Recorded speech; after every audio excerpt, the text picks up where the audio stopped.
All right, today we're going to talk about, should I take that overpriced listing? Maybe yes, maybe no. Let's talk about a couple of the things we want to look for and determining whether or not we want to take that listing that is above market value. And if we do, what to do about it next, which will be the next video. Go figure. So first off, my name is Mike Perna, CEO of the Perna Group with Keller Williams Realty. Thank you so much for tuning in. We're located in Southeast Michigan and Ann Arbor.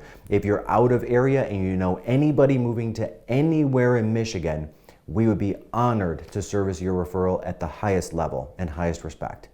If you're located in Southeast Michigan, and you'd love to take a peek under the hood, see one of our huddles, have a confidential conversation on what it looks like when we deliver leads to our agents, how our agents are averaging 120 in income or more, please don't hesitate to reach out anytime at 248-714-0980.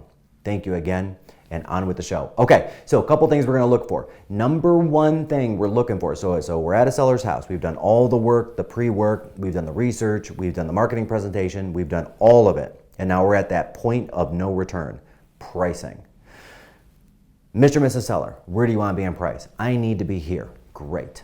Let's say, for the sake of example, they're telling me $400,000 when the home value is really $350,000. The number one thing I'm gonna dive deep into is motivation. Where do they want to be? How fast do they want to be there? And how important is it that they do get there versus just not sell? So what that looks like is, hey, Mr. and Mrs. Seller, after we get your home sold, where are you moving to next? Well, Mike, we're going to this area for this school district. We're sizing up because we got one on the way. We're sizing down because we want to have a smaller condo here and something near the grandkids in Arizona. Whatever that looks like. If there's a high motivation, they're going to immediately know exactly what those plans are. If not, they'll be a little wishy-washy. Well, we're going to test the market, see where it is, and if we get the value we want, then yeah, we'd be more than happy to move. Not motivated. But dig deeper in. Always dig deeper in. Okay, great. If you get the value you're looking for, where would you move? I don't know. Well, if you get the value you're looking for, where would you move? Oh, I'd definitely be over here. Okay, great. And what is taking you there? Well, this school district, this. It would save me on the private school and blah, blah, blah. I'm like, oh my gosh, how much is private school? And really unpack that the best that you can, right? Because you can oftentimes get into some numbers and some logic there. Hey, I've got 2 kids that I got to fund through private school at a cost of this per year, or I can be in this school district. It's actually less expensive for me to get to the right price on this home. Take maybe $30,000, $40,000 less, because over the term of private school, as an example, that could be far more expensive. Second, we want to build in a price reduction whenever possible, okay? So now we've determined that this person has a high motivation and we do want to take this listing. Why do we want to take this listing? Because at the end of the day, if they keep on calling agents, they're going to get somebody not as skilled as you that will tell them what they're looking to hear, not necessarily the truth, right?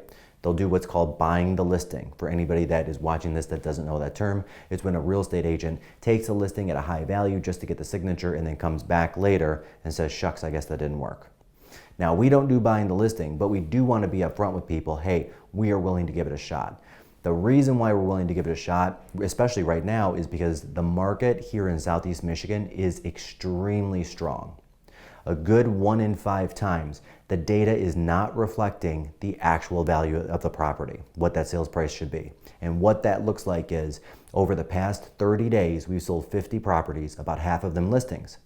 Of those 25 listings, 7 to 8 of them, we did not have the data to support the price that we went on the market with, but we felt comfortable advising the seller to go on at that higher price, because even though the data wasn't there, it had not caught up to market value yet, because we were looking at all things in the past on a rising market, we knew we can get that price because of our experience and what our gut and our training was telling us. Now, 350 to 400, right?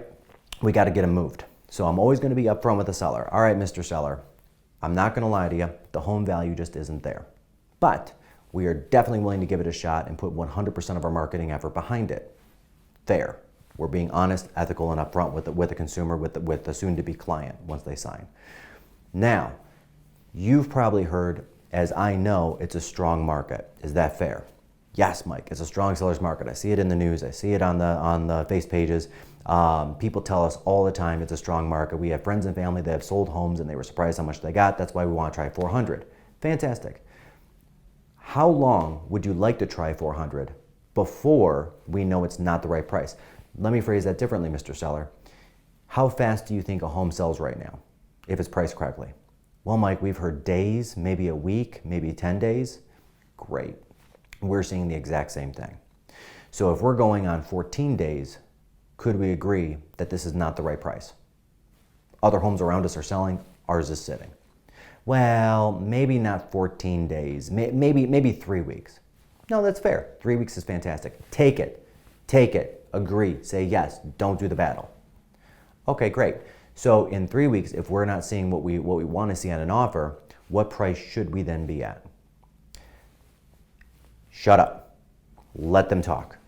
Most of the time, they're going to get you about halfway to where it should be. So in this case, I would expect the seller to say anywhere from, let's say, a 370 to a 385. Whatever they say, I'm going to take it. Well, Mike, 375 is where we should be next. Fantastic. I'm going to write that down here.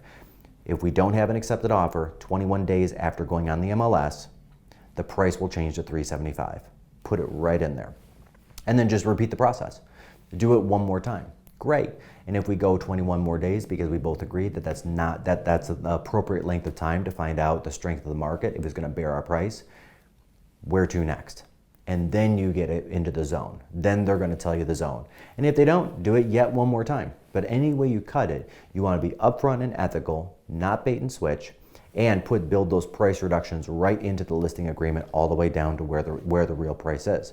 If they are a truly motivated seller, 9 times out of 10, they will go for it, which is good. If they push back and say, well, I'm not so sure. I don't want to commit to a reduction now. Okay, well, can we commit to a second appointment to take a look at the market and over the data that's happened? So that's point number 3. Number 1 was find motivation. Number 2, build in the price reductions.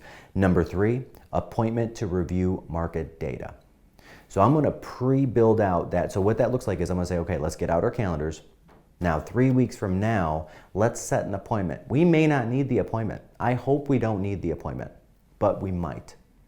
And I don't want to do you a poor service by not bringing it to your attention and not being intentional with it, that we're not at the right price, causing your home to start looking stale. So what we're going to do is we're going to jump on the phone, jump on the Zoom, or we're going to meet in person. Any of the above is great. The day before that appointment, I'm going to send you out the market data so you can review what's happened in the market over those 3 weeks around us, right? The homes that the buyers are looking at and purchasing. And we're going to review the pricing to see if a price improvement is necessary. So on the appointment, I am assessing motivation. If they have motivation, I'm going to take that listing. I don't know the market strength necessarily. I've been surprised in the past, rarely, but I have been surprised.